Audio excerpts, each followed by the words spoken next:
Kasus terkonfirmasi COVID-19 di Kota Ambon turun. Juru bicara Satgas COVID-19 Kota Ambon, Joy Adrians, mengungkapkan, sampai dengan Minggu 20 Februari 2022, angka kasus terkonfirmasi COVID-19 mengalami penurunan yang cukup drastis di wilayah Kota Ambon. Pergerakan kasus terkonfirmasi COVID-19 sampai dengan 20 Februari, terjadi penurunan di mana hanya 39 kasus. Selain itu, angka kesembuhan juga semakin tinggi saat ini. Demikian dikatakan Joy di ruang kerjanya saat diwawancarai tim Demes Media Group pada Senin 21 Februari 2022. Joy mengatakan dari hasil evaluasi yang dilakukan oleh tim pengendali COVID-19 Kota Ambon, pasien yang terpapar COVID-19 yang telah melakukan vaksinasi dan yang belum melakukan vaksinasi terjadi perbedaan, di mana warga yang telah divaksin dan terpapar hanya mengalami gejala-gejala yang sangat ringan, kecuali jika memiliki penyakit bawaan atau komorbid. Hal ini berbeda jika pasien belum melakukan vaksinasi, maka rata-rata pasien tersebut akan mengalami gejala-gejala yang cukup berat saat terpapar COVID-19.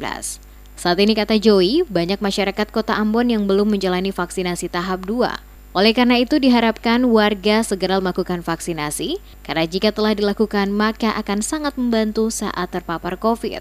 Ditanya soal zonasi dan penerapan PPKM saat ini, Joy menjelaskan, PPKM level 3 masih diterapkan di Kota Ambon dengan scoring pada 2,1 sehingga Kota Ambon masih berada pada zona orange.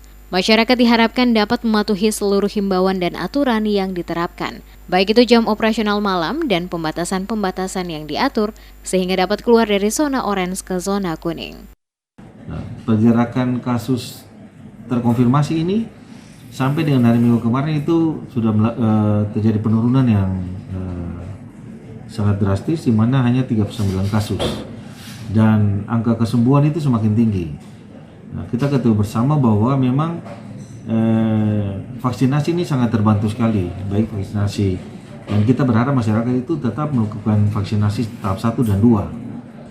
Karena apa? Karena hasil evaluasi kami menunjukkan bahwa pasien yang terpapar COVID-19 yang sudah melakukan vaksinasi dan yang belum melakukan vaksinasi itu terjadi perbedaan yang sangat signifikan sekali. Artinya bahwa yang sudah divaksin itu dia mengalami gejala-gejala yang sangat ringan, kecuali kalau dia komorbid ya.